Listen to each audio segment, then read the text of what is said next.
guys, I'm this guy Spire, and I am here to talk to you guys about Xenoblade Chronicles 2. So, I already know, it's been 3 months or so ever since the Nintendo Switch Direct happened, or the Switch event happened rather, and the Switch released a month ago, but hey man, there's been a lot of stuff in that Direct that we're hyped for. We're excited for Splatoon 2, we're excited for Odyssey, we're excited for a lot of things. They revealed a lot of stuff. They're cooperating with like, what, 80 different developers, so I'm happy. However, out of all of those things, the thing that I've been the most hyped for was Xenoblade Chronicles 2. And I mean, it is a very tough fight. Yeah, I am also excited for Echoes right now, but as for the Switch titles, as for the stuff in that event, Xenoblade Chronicles 2. There is a lot of pressure from me in particular on this game being good, on this game delivering what I think should make it a Xenoblade game. It's weird saying that since there has only been two Xenoblade games, and yes, there is the Xenogears, Saga and all that, but this is a whole different branch. So we're just going to talk about Xenoblade Chronicles and Xenoblade Chronicles X. You don't even need to know a lot about the series. You can just sit through this video and I'm going to explain to you the deal with these 3 games. Xenoblade Chronicles X, and Xenoblade Chronicles 2, which is somehow coming this year. Not only is it scheduled for 2017 in Japan, but also in America and Europe and all that. And I have such a hard time believing that. I'm pretty sure it's going to get postponed. Remember what happened to Breath of the Wild? Yeah, I'm going to be very surprised if a game this big with this much dialogue in it is gonna get here this year. I'm going to be shocked. Anyways, so Xenoblade Chronicles 2. Now, I want to start off with something that the director of these games, Mr. Tetsuya Takahashi, said back in 2016, actually, back in March of 2016. Keep in mind that Xenoblade Chronicles X came out on a day that I will never forget, December 4th, 2015.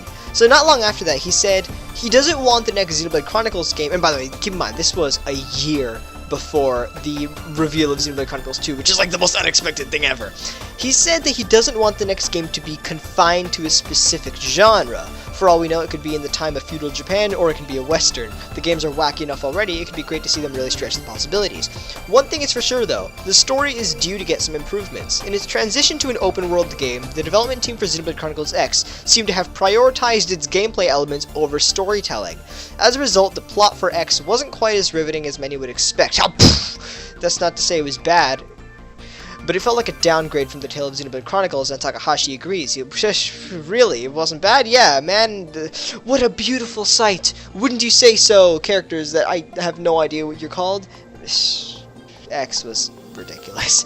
And, I mean, obviously the crowd which appreciates the original and the crowd which appreciates X are 2 completely different crowds. There are very few people who actually enjoy both games, because X is almost a disgrace to the name. I mean, everything that it does is such a huge departure from what the original Xenoblade Chronicles does, in its writing, in its theming. Okay, theming I can understand. I like it taking place in a technological world. I love this idea of the skells, or the dolls as we originally knew them by. Man, I feel old, and I'm really not old at all.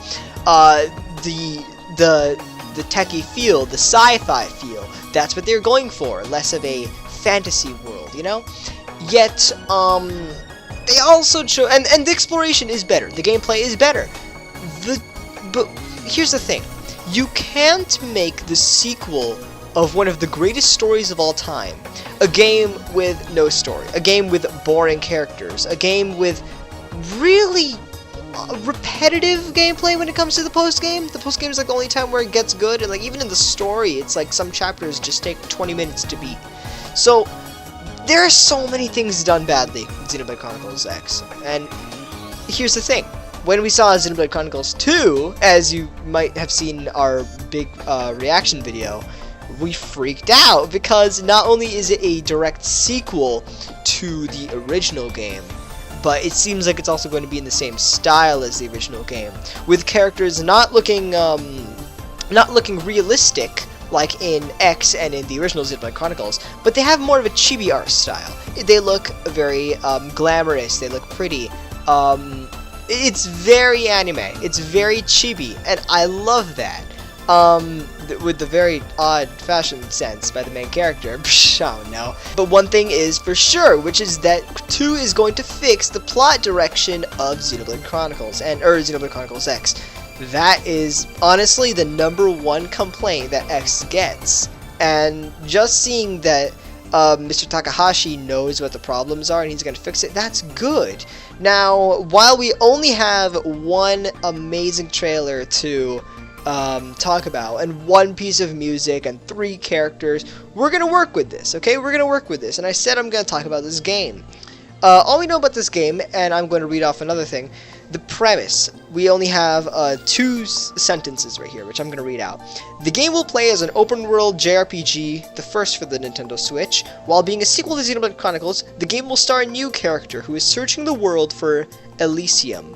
Now, that's interesting. I know in the beginning of the trailer, he says, "I'm going to Elysium for you." That's what he says. And by the way, I'm waiting for the English dub of that trailer. But, hey man, if you're gonna release it in 2017, no, I'm kidding. I do not expect it to be released this year.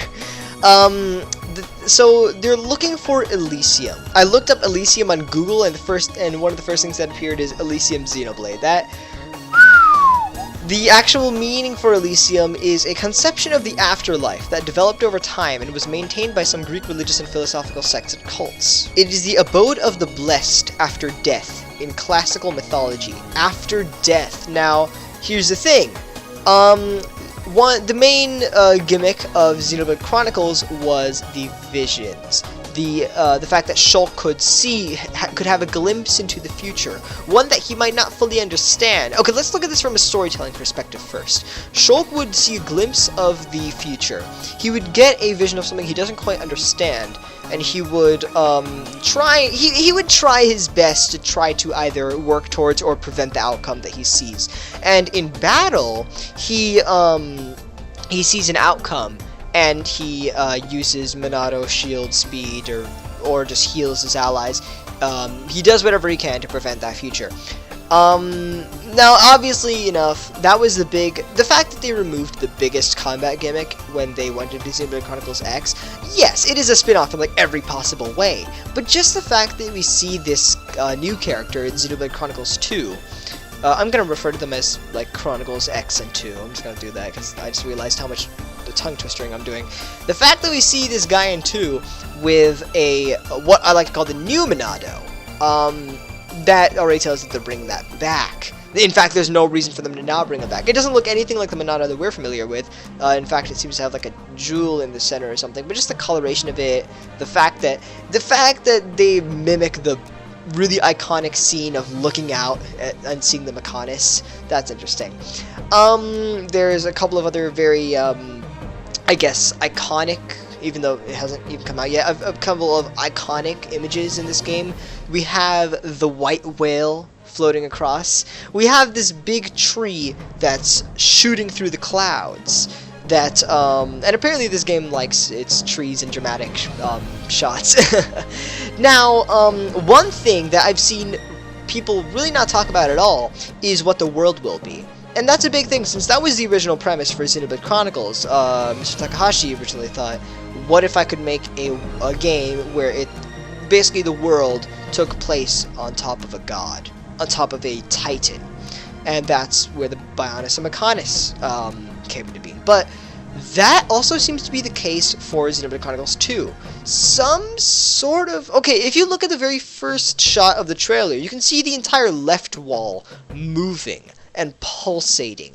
You're walking along this big grassy plain, and then you see that wall just shift and move outwards. And I'm thinking, is that like the neck of a giraffe, or a neck of a camel, or the neck of like a moose, or the neck of like some creature, you know, just like moving its head, almost as if it's alive too. You can definitely see its horns.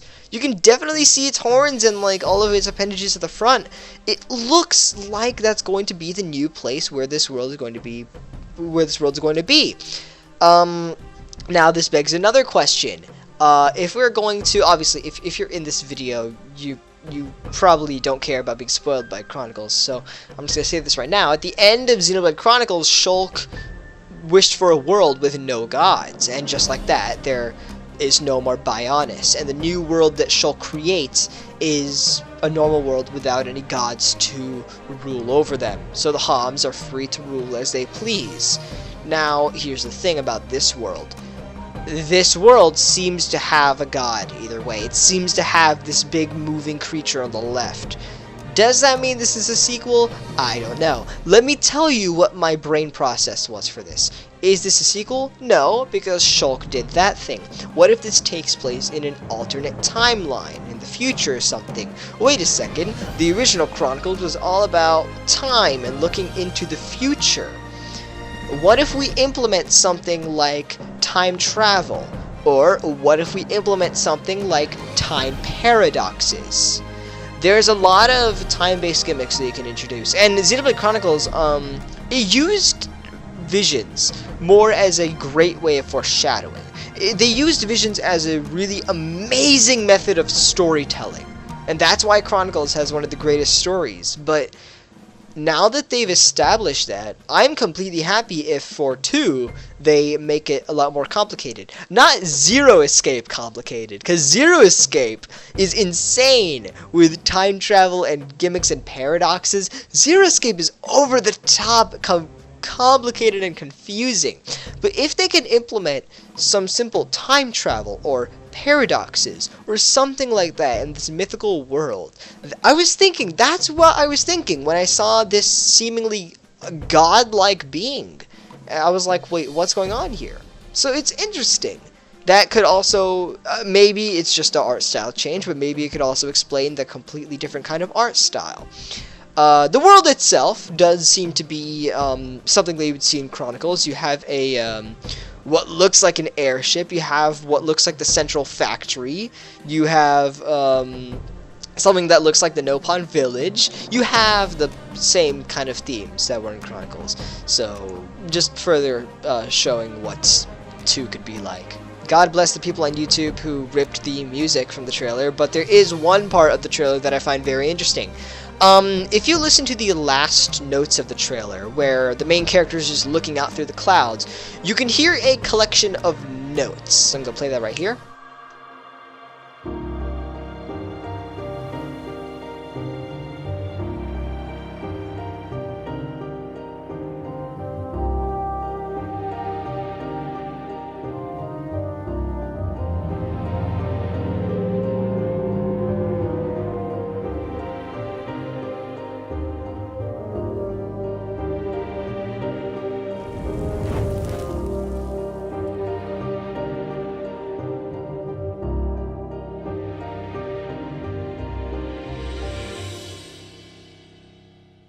If we go back in the trailer, you're going to see a piece of sheet music that says Elysium of the Blue Sky, and on that music sheet will have those same notes. I'm thinking, is Elysium of the Blue Sky going to be a sort of leitmotif for the game? Is it going to be a sort of tone? Or is it going to be sort of simple tune that's going to repeat through the game? It's interesting that earlier on in the trailer they show a piece of music and the title for it, and then at the very end of the trailer they actually play that music. A lot of people on YouTube, I've seen 2-3 people on YouTube actually recreate that ending theme at the end of the trailer.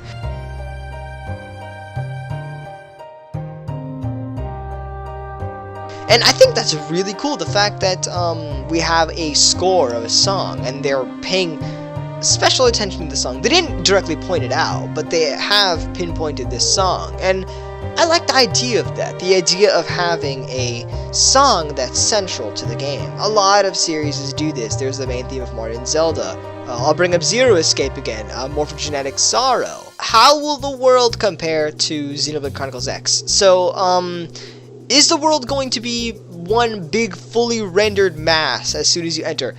I don't think so. I really don't think so. The reason for this being, if the world truly is taking place on a land, not on a solid mass, but if it's taking place upon a humanistic or animalistic being, it's going to be like nearly impossible to actually render lands, like actual land and NPCs and all that on top of this being that's like moving back and forth. Making them separate areas is so much easier, which is what they did for the Bionis and the Mechonis. Like, it's so hard to believe that, oh, yes, I was born on his leg. Oh, let me go through and, like, walk up his calf. Like, what? Like, I mean, it's easy to grasp, like, once you, like, look at the Bionis set as a whole. But either way, something else. But the thing is, this world is still going to be big. Like, if you see the main character on this cliff, and then you see this tree in the distance, on the far distance, through the clouds, you know that this is going to be a world where it's a big world. That whale is going to be relevant. They're not going to have some random whale, or maybe it's just going to be one of those enemies, like in Chronicles X. Which brings up another thing. We didn't see any combat in this trailer, but two things I'm expecting from the combat. One is that the enemies are not going to be nearly as big as in Chronicles X, because in Chronicles X, you were expected to be able to fight things like the freaking Millisaur and the Zoofarg, because you had the ability to get into scale and fly around the thing and shoot it down. There were like executioner builds and stuff, but either way, it was the scale. The scale of that game was bigger, basically. The scale of Mira, the scale of the enemies, everything was bigger. So they're going to go back to what happened in Xenoblade Chronicles. The other thing I want to point out is the battle system. One thing that is a complaint about the two games, or you know what, this is pretty much only a complaint of mine, is that the games don't really do a good job of easing you into the combat mechanics. Since the combat is kind of confusing, and there is a lot of there's a lot of stuff to take in. There are tutorials in Chronicles which tell you about the different battle mechanics, but like, it's still confusing. Chronicles X made it even more confusing with tension and overdrive, and they never tell you that you can do multiple overdrives. And in overdrive, there's like 3 different things, and like there's like a letters that pop up when you do overdrive, and then like. Oh yeah, and then there was like secondary and tertiary cooldowns, which I actually kind of hope they bring back, since I actually like that a lot. I actually like the multiple levels of cooldown. But other than that, it was a really confusing, and it took me like 70, 80 hours to figure out like how to use items in the middle of combat. Like, what? It was a really confusing battle mechanic. And just like a one screenshot of the battle screen, it's like, yeah, there's a lot to take in here. They are going to tone it down, I swear. I'm pretty sure Takahashi even said that, like, I'm going to tone it down and make it a little easier to grasp, you know?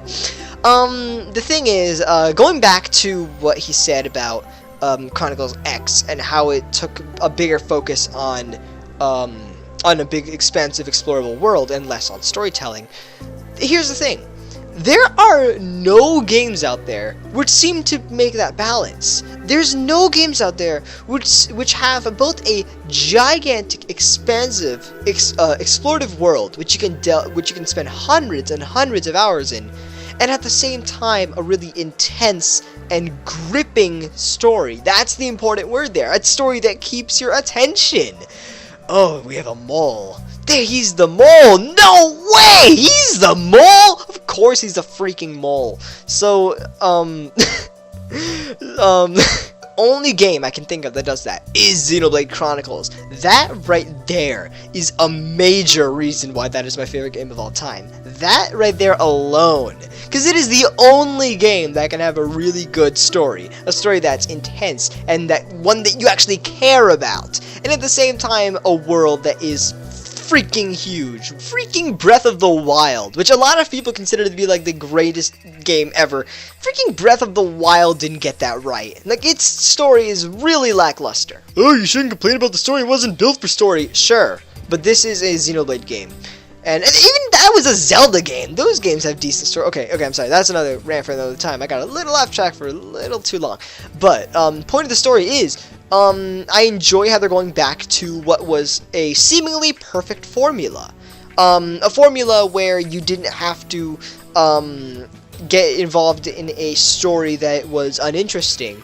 And even in the gameplay aspect of Chronicles X, once you did get rid of all of the enemies that you could reasonably take down, which are like around the level 70s, then there were the enemies which freaking you would literally have to grind for things for like hours and hours and hours just to get one collectible, just to make one piece of armor. That's when I stopped playing the game, when I had to grind for the super boss. I just stopped right there.